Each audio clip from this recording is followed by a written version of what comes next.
Richard probably bans Battlefields. I would assume Axel bans FD, because you don't give Peach FD. So that left PS2 Small Battlefields and Hollow, and I guess somebody didn't want one of the double plans. I love 2 platforms. I think it's solid, depending on the character matchup. Like, I don't want to take Snake to PS2, for instance, but it definitely is one of the more balanced stage layouts. I feel like Hollow Bastion also has a very balanced stage layout. He went to Eternity. We're already doing that for you guys. Yeah, you don't need that. it. You don't need that. That's for like when you got friends at home. It's when you don't have friends and you have to fight against the CPUs in bracket. It's like I couldn't make it out to the local tonight, but the level 9 CPU Jigglypuff is really gonna get me going. Yep. Them CPUs, sometimes they make some crazy plays. They just do it. It's like, yeah. well, damn. Okay. Axel going to Joker. Maybe he doesn't like the matchup with Peach. I've never seen the Joker before. I've never even heard of it from him. So let's see what it goes for. Yeah, this is a very common matchup in Chicago. We see this very commonly between 2 of our PR players in our scene, being Toad and Raven King. I know as of recent though, Toad has kind of dominated that series. But I know Raven King's been working on it, so I'm interested to see if they take any inspiration from those 2 when applying it to the set. Yep, and I think Axel's doing a really good job right now. The gun, I would say, is top 3 projectiles in the game. You get very good stun options, movement, zoning, and it's like the movement you get off of it is kind of crazy. A bomb! A bomb! Peach RNG in Chicago is insane. Richard's showing that off right now. All right, Arsene is out to play very early, only at 72%, and gives a nice back air. Richard's going to be off stage. He only he's going to get back because he just barely was able to trip, but calls out the jump hard, and Axel gets up 3 stocks to 2. Yep. It's going to be on Richard here now to kind of close that gap. I'm interested to see how he goes about it though, because usually Peach either has to play like super up in your face or from the corner. Yeah, Peach is very, very in zone, but the rush down combos that she's able to give are very, very crazy. So it's very the duality of the characters is insane. Swedish sniper, baby. There it is. Yeah. Wow, that might be the stock. Axel's out. All right, so we are very dead even. Yep. So Richard has a tweet. Yeah, big combo coming out there, getting out of it though. Richard is extremely good at his combos, and that's a nice, almost 70% play. Yep. Axel is going to get Arsene. Arsene is out. Now let's see. Arsene is a game changer. That's the wild card. Joker is definitely somebody who has been pushed in the meta since he came out, simply because of the option of Arsene just buffing every move you've got in your arsenal. Oh yeah, such a good comeback mechanic. Straight up, it's the best one in the game, I would say. So, you know, somebody said Sephiroth Wing is better. You can argue the 2, I feel like. You can argue the 2, but I think that this is better because that that's so good. That backer is so dominant, especially against recovery, as exploitable as Peach's. And going off of what I'm saying, Sephiroth gets a little bit lighter every time, you know, he has wings, so there is a double-edged sword with that. With this, it feels like it's just an instant power. Yeah, there's no drawback. Yeah, there's I guess the recovery, but...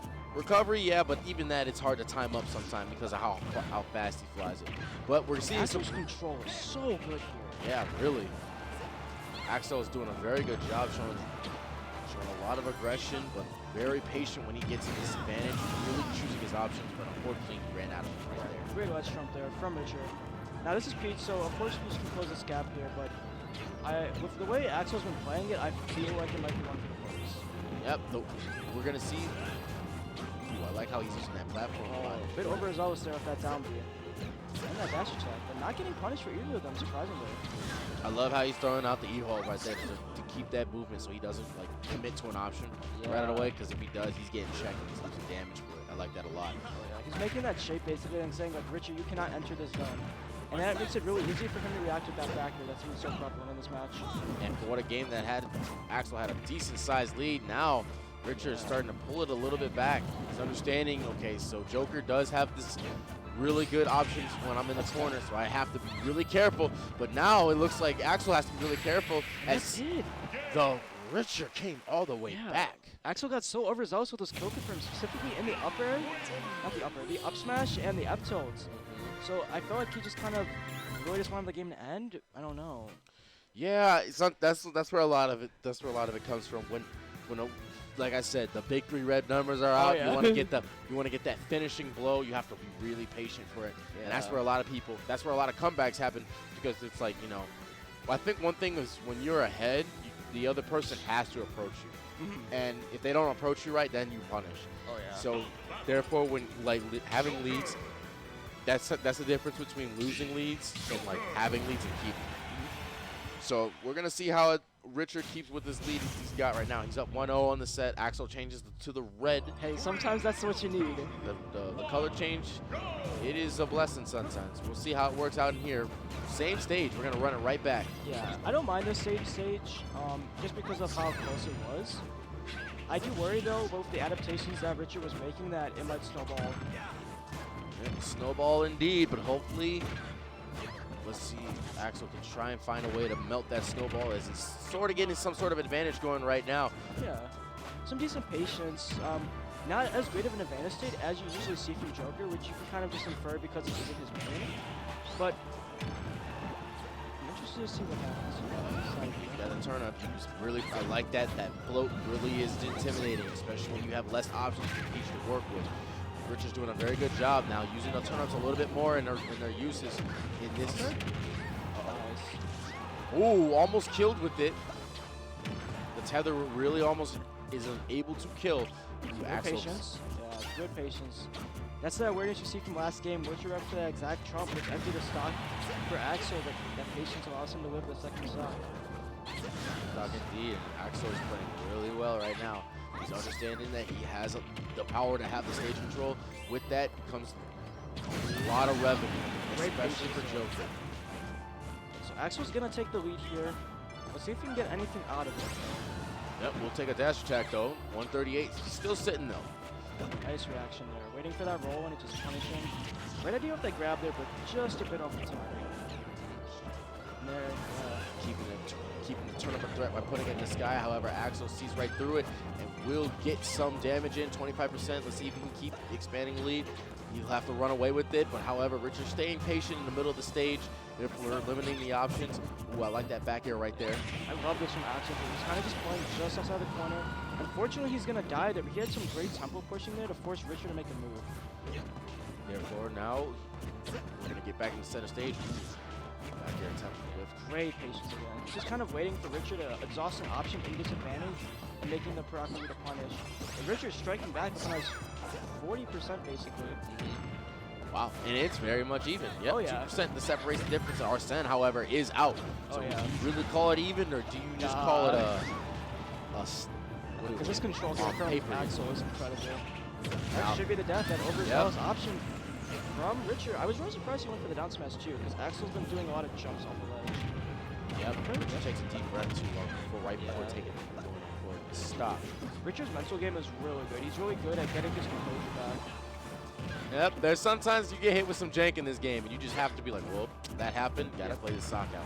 Game's dumb, just gotta deal with it. Yep, every game has a flaws, this one has its own. Yep, and getting past that ledge jump from Richard, even with the immense steel pressure that he put out. Surprise forward air right there from Richard. He didn't throw that all game, but catching that jump, that should be dead. That should be dead. Oh, no, never mind. The tether grab came through and a safe jump. We call that. Arsene is almost online here, so if I'm Richard, I want to get this stock off of Axel right now. As soon as possible. It's online now. That could have been death there with the grab. Axel opting for the up tilt though. No grab again. Now he's really starting to understand. Yeah, my backpack. Now he's really starting to understand the patience. Last round that Axel was in, he was really lifting all of Joker's kill options and paid for it. Yep. But now this time he's really understanding, saying, all right, I just got to look. I just got to punish what I do, put myself in a position where she's got to react. And when Richard reacts, you know, do I make the right reaction? That was a good one right there. That back air was clean to call out the jump. Yeah. Great patience here, catching the roll from Richard. It's unfortunately not going to kill. An opportunity though here to close this game and force another game 3 in this top 48. Another grab. I think he might be conditioned. Overzealous gun though. And that's going to be a 40, that's almost 50%. And the dot eyes. Max Rage Richard right now. Arsene is on deck. Another comeback about to happen potentially. I think the scariest character can definitely be. Oh, nice back there right there. Take it mid-stage. Yeah. Axel getting by there by the skin of his teeth. For real. But scariest character in the game could definitely be what's his face? Joker, Arsene, Max Rage. For sure. Because if you, I've seen it. Well, I think it was Farron once. he got I forgot who he's playing, but I remember he got somebody to on Town and City. Yeah. Took him through him, and it was the back air killed like 40 something, and it was like wow. So we're gonna go to a game 3. We're gonna wonder if they're gonna run it back. It looks like they're talking for quite a bit, so they might go to another different stage. I could see it potentially. I feel like the biggest thing for Richard here, if he wants to get this dub, is kind of just accept that the option that he thinks is going to happen is going to happen. We see a lot of the issues that he's having is because he's trying to mix up potentially for a read. When if he just commits to like those backers and fairs that are netting him stocks already, because he's going for the jump read, he can get a lot more success instead of looking for like the potential roll or regular getup that Axel is currently not giving Richard. Right, and we're going to give him 2 more platforms to work with as we're going to go ahead to Battlefield. That's a very interesting pick, especially from a Peach player. I know Toad likes the stage a lot, but I know like just based on like the lineage of this game, Peach is very focused. Oh, Palutena, okay. Well, that makes more sense. Yep, because I would say, Sam T. Silver, when I've talked to him, he said that, you know, there's X characters that cover more the ground and Y characters to cover more horizontal. And I would definitely say Palutena is a Y character that covers better, one of the best in the air. Like, yeah, they're really good at covering that horizontal range, as you mentioned, just with that nair, that back air, and that dash attack specifically. And Richard's starting off with a very solid combo there. Yep, that's what you want to see right there. You want to get, he's going up. The up air is a threat. The back air is definitely a threat. I think Palutena he does know the DI on the down tilt, which is good, but unfortunately, he's going to get netted there. Yeah, he's going to take it 3 times. Oh my word. 4 times, and he got it. That was so oppressive from Richard there. He's going to take a huge lead here. Let's see if he gets anything more out of it. These nairs. Oh my word. Yeah, I think he wasn't ready for this matchup. Maybe. Yeah, we don't have a lot of Palutenas in the Chicago area, so this might be a fill-off for Axel here. And one indeed, because Palutena has a lot to worry about. Yeah. She's really well done. Great movement, great frame data, powerful moves. Great skill confirms that setup, and some powerful disjoints. That's something that you do not want to be in the middle of. Yep. Yeah, and he is just kind of blocking down the space that Axel wants to operate in with these explosive planes. And he's going to get through with the dash attack there, but he has to take this stock now. Nice grab. Very good grab right there. A little bit of a dash dance. Okay, maybe hugging. There's the back. Okay. This isn't out of the woods yet for Axel here. He's just got to kind of do like a nice 15%, I feel like. Right, 115% extra credit. Let's see if he can bring it back. Nice, yeah. Just playing around that grab, knowing that Richard probably wants that down throw back here. There's that fair beating out Joker's air. F tilt, nothing on that shield. Yeah. Really dangerous to hit Palutena's shield because she's definitely got some good out of shield options. That nair really covers all hitboxes around her. And F tilt, down tilt are very good combo setups. Axel's playing it really patient here. Does he have the matchup down? Yeah, no, this adaptation is incredible from him here. He's really just kind of playing the game at his own tempo and forcing Richard to say like, hey, you got to play on my pace now. Arsene is out. Yep. Now we'll see how he can adapt. Nope, that will not confirm. Okay. I think he's at 200% for that to confirm anymore. Great down tilt to get out of the corner there and flip the stage position. Axel was like in the driver's wheel now. Outside of that mark, and that down tilt gonna miss his mark, but that great grab again. He's been really efficient at getting those grabs out edge. Oh, he almost trickled around it. So unfortunate. Almost trickled around it, but it's about to be very even here. Yep. If Axel can take this stock in this amount of time, it's almost. Oh wow, very good job. Now Arsene is here, and that back air. Yep. We are even. Look at the dash dance. Yeah, he is hyping himself up. The confidence in Axel is showing, and it's been great to see the adaptation throughout this set. He tries to go for a tech chase, but just gets up right in place. Now he's going to get back off stage again. Richard's forcing the landing, unfortunately. He's going to take 60 off of that. And 60 down, and Arsene is nowhere going to be in sight for a minute unless he gets really hit hard. Yeah, he's a Rebels guard potentially here, or just a really strong conversion for a combo. Arsene needed about halfway there and want to really make a comeback here. Richard's exploding light placement has been really good this entire set. I don't think he was off by like. I think that catching a jump, and Richard's gonna take that 2-1, but honestly, really solid showing from Axel there. Too fast. That started. Yeah, that was really fast. He took that. Right when I was about to call out his placement on the exploding light, he took that set, and I was like, oh, well.